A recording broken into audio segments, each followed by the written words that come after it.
बोल मेरी मछली कितना पानी। जिंदगी भी अजब सी बोल अजीबियों नरंगियों का नाम है। ज़िक्रिया खान जीनत और पृथ्वी राज कपूर दोनों पेशावर के पठान, दोनों ही गनगर्ज वाले अदाकार थे, मगर दोनों से ही अदाकारी कुछ ज्यादा हो जाती थी। सोहराब मोदी के मानंद पृथ्वीराज कभी और कहीं भी थिएट्रिकल अंदाज से बाहर न निकल सका, जबकि इसके बड़े बेटे राज कपूर में पठानियत बिल्कुल नहीं थी, बल्कि इसके बरक्स। जहां इसकी जात में नरगिस थी, वहां इसकी अदाकारी में भी नरगिसियत थी। लेकिन इसके बावजूद वो फिल्म इंडस्ट्री का सबसे बड़ा शोमैन था। इसने फिल्मों और इश्क के हवाले से बड़े बड़े मार्के सर किए। ये कहा करता था कि कॉमेडी बड़ा मुश्किल इजहार फन है। वो सिचुएशनल कॉमेडी पे यकीन रखता था। इस जमन में चार्ली चैपलिन से मुतासिर था। नूर मोहम्मद चार्ली की तरह इसने बहुत सा काम चार्ली चैपलिन के अंदाज में ही किया और सराहा भी गया। आग, बरसात, आवारा, बूट पॉलिश, जागते रहो, अनाड़ी, जिस देश में गंगा बहती है, संगम वगैरह के मार के सर करता हुआ वो अपनी जिंदगी की नाकाम बॉक्स ऑफिस के लिहाज से फिल्म मेरा नाम जोकर के शानदार और महंगे तरीन मंसूबे पे काम कर रहा था। यहाँ ये वाजे करना जरूरी है कि फिल्म मेकिंग के सिलसिले में ये शख्स बिल्कुल पागल था। वो दीवानों की तरह काम में जुटा रहता। वो फिल्म के हर शोबे में दखील था। कॉस्ट्यूम, सेटों की डिजाइनिंग, कहानी, मुकालमे, music, camera editing, processing, mixing, हत्ता कि वो खुद अदाकारों का मेकअप करने बैठ जाता था। शूटिंग के दौरान वो बीवी बच्चों से अलग थलग आर के स्टूडियो में पड़ा रहता। यहाँ एक कोने में इसका एक मशहूर फिल्म इंडस्ट्री कॉटेज था, जिसके बगली गैराज में इसकी ओपन इम्पाला कार खड़ी रहती। ये वही लकी कार थी जो सुपरहिट फिल्म बरसात में कश्मीर के सफर के दौरान शूटिंग में इस्तेमाल हुई थी। इस फिल्म की एक और खूबसूरत यादगार चीज भी कॉटेज के अंदर बड़ी एहतियात से महफूज थी।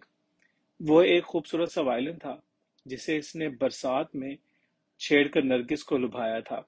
बाद में यही वायलिन इसकी फिल्मों का ट्रेडमार्क बन गया। ये कॉटेज इसका घर, मंदिर, वर्कशॉप, आश्रम, मुशावरत की जगह और परेशानी के दिनों में एक पनाहगाह भी थी। अदाकारा नरगिस के इश्क में हिजरो विसाल के जमाने भी इसी कॉटेज में बसर हुए। जवानी की तरंगों उमंगों की बहार से लेकर बुढ़ापे की बीमारियों, नाकामियों और आजर्दगियों के पतझड़ भी इसी कुछ आशिया में कटे। वैसे हर शख्स ने किसी न किसी अंदाज में कहीं न कहीं कोई न कोई अपने लिए गोशाए आफियत संभाल रखा होता है। वो मैं खाना हो या कोई वीराना, किसी माशूक का काशाना हो या किसी बाबे का आस्ताना, कुछ न कुछ होता जरूर है। मुझे एक मर्तबा राज कपूर से इसी कॉटेज में मिलने का इत्तेफाक हुआ। इन दिनों ये किसी बोझ को जान पे धरे दिन रात मदहोश रहता था। काम काज, मिलना जुलना मौकूफ और आर के स्टूडियो भां भां कर रहा था। रूटीन के मुताबिक दफ्तर दरवाजे खुले थे, मगर स्टाफ हाथ पे हाथ बेकार बैठा था। यहाँ किसी में ऐसी जुर्रत न थी कि साहब से कुछ कहे या कोई मशवरा दे। आन जहानी पृथ्वीराज में ये एक खूबी थी कि वो जवान औलाद के निजी मामलात में दखील नहीं होते थे और ना ही कभी किसी सख्त गिर बाप की तरह डांट डपट या फहमाइश करते। यही वजह थी कि फिल्म इंडस्ट्री के ये सरबुलंद बच्चे बाप के रूबरू बिल्ली के भीगे बुलंगड़ों के मानंद बिछे रहते। शिलंदरा, मजरूए सुल्तानपुरी, शंकर जे किशन, प्रेमनाथ, राजेंद्र नाथ और अपने गुरु केदार शर्मा वगैरह से राज कपूर की गाड़ी छनती थी, मगर ये साथी भी इसका मूड देखकर अपनी अपनी राह ले लेते। राज कपूर से मेरी कोई खास जान पहचान नहीं थी। एक दो सरसरी सी मुलाकातें लंदन और ब्रेडफोर्ड में इसकी फिल्मों की प्रीमियर शोज पे हुई थी। आर के स्टूडियो में भी मैं पहली बार आया था। यहाँ एक फिल्मी आदमी सुब्रामुनियम जी से मिलने, मगर बदकिस्मती से टकराव राज कपूर जी से हो गया। स्टूडियो में चूंकि चहल पहल बिल्कुल नहीं थी, मैं ऊंट की तरह मुंह उठाए दाएं बाएं झांक ताक करता हुआ कॉटेज की जानिब निकल आया। गैराज के पास एक ठिग्गा सा गोरखा बैठा ऊँघ रहा था। इसने देखा न मैंने छेड़ा, मैं करीब ही खड़ा होकर इस नादुरुल वजूद कार को देखने लगा। अचानक मेरे कानों से बरसात के गाने के बोल टकराए। मेरी आंखों में बस गया कोई रे, मोहे नींद न आए, मैं क्या करूं। आवाज बड़ी मध्यम थी। मैं गाने के बोलों पे कान धरता हुआ कॉटेज की बगली खिड़की के पास पहुंच गया। यहाँ आवाज कदरे वाज़ेह थी, जब ये सताए मोहे राख की बिंदिया, उड़ जाए रे मेरी आंखों से निंदिया। जिन दिनों की ये बात है, ये दिन बम्बई में बारिशों के होते हैं। इन दिनों ये उरूसुल बलाद, निहाई धोई दुल्हन की मानिंद शर्माई शर्माई, भीगी भीगी शगुफ्ता सी होती है। नीचे पांव तले छप छप गब गब जल थल लहराती हवाओं की बुछारें भिगो भिगो जाती हैं। दरख्तों, फूल फलवारी, सब्जे ने रंग अंग निकाले होते हैं। इधर मिट्टी की महक ने धूमें मचाई होती हैं। कॉटेज के अतराफ मोगरे की बेलें, सोसन के फूल, तुलसी और केले के कुछ पेड़ पौधे थे। गुदराया हुआ बरसात का मौसम, मस्त कर देने वाली महकारें, और ऐसे में छिड़ा हुआ बरसात ही का गीत। मेरी आंखों में बस गया कोई रे, मोहे नींद न आए, मैं क्या करूं। मैं यहाँ करने कुछ आया था, मगर हो कुछ और रहा था। बरसात छम छम बरस रही हो, या कुछ समय के लिए रुक ठहर भी जाए, तो इसके टिप टिप टप टप में कुछ फर्क नहीं पड़ता। और जिधर फल फूलों के पेड़ पौधे हों, और कोई इनके नीचे बैठा खड़ा हो, और हो भी कोई साहिब दिलो दर्द या कोई हसास सा फनकार, तो वो यकीनन मसहूर होगा, मदहोश होगा, और शायद मगमूम भी। गुलनार की कली या गुले शबू, गुलाब या गुले लाला, गुले मशकी या गुले अब्बासी, इनके किनार लब से टपकी हुई बारिश की बूंदें शराब के कतरे ही तो होते हैं।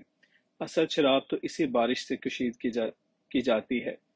जैसे शराब को उल्टा पढ़ो तो बारिश, और बारिश को उल्टा पढ़ो तो शराब।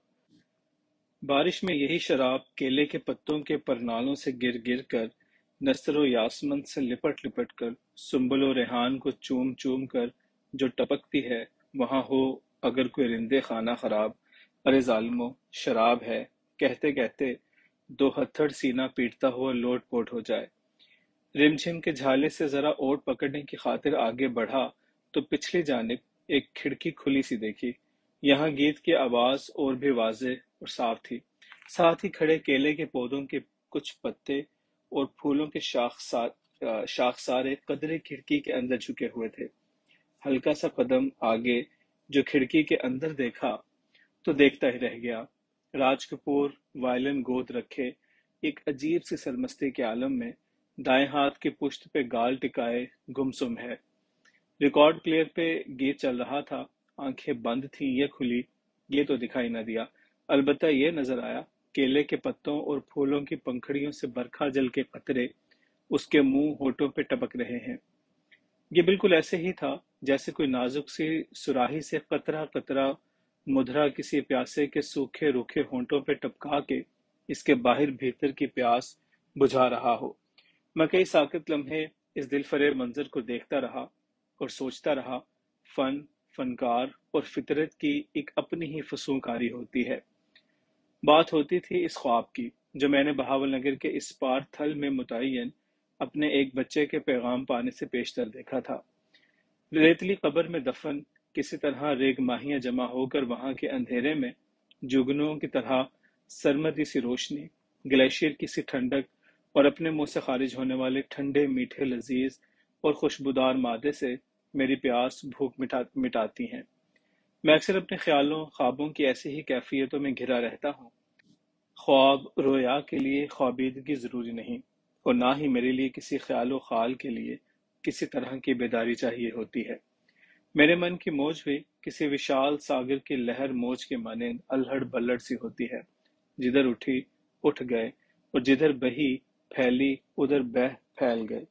करिया ना कोई करीना, कोई एहतमाम ना इंतजाम, किसी तरह की कोई पाबंदी हद बंदी, किरत और किरात सिरे से ही नहीं। जिधर समत खुली चल दिए, और जहां गुंजाइश मिली उधर मिल घुल गए। सुबह का ख्याल न रात का राग, एक बस वही कि नगरी नगरी दवारे दवारे गाता जाए बंजारा, लेकर दिल का एक तारा। न पीछा देखा न आगा सोचा, मैंने झट फोर्ट अब्बास पहुंचने की ठान ली। ज़्यादा राह शायद इन कभी कभी के मुसाफिरों के लिए होता है, जो अमरे मजबूरी कहीं कस्दे सफर करते हैं, और जो मेरी तरह ठहरे ही हमा वक्त के राही, उनके लिए रुपया पैसा, ज़्यादा राह कोई जिम्मेदारी या मजबूरी, मौसम और साद नहस समय का तस्वर ही فسق و فجور کی ذیل میں آتا ہے۔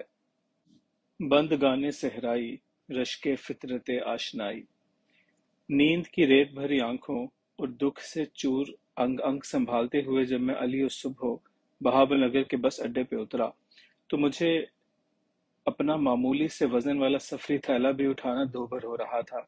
رات بھر بس کے تکلیف دہ سفر نے میرے انجر پنجر ڈھیلے کر دیے ہوئے تھے۔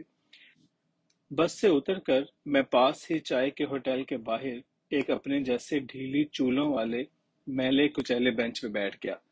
اس سفر کا فیصلہ ایسی عجلت میں ہوا تھا کہ مجھے اپنے بلوچی بچے کو فی الفور آمد کی اطلاع پہنچانے کا کوئی موقع نہ ملا اور نہ وسیلہ۔ ظاہر ہے کہ مجھے یہاں کوئی وصول کرنے بھی نہیں آیا تھا۔ ناشتے کے بعد میں ایک بوڑھے ناکارہ اونٹ کی طرح جگالی کر رہا تھا کہ میرے روبرو مردان صحرائی آ کر بیٹھ گئے۔ وہ آپس میں کچھ بات چیت کر رہے تھے۔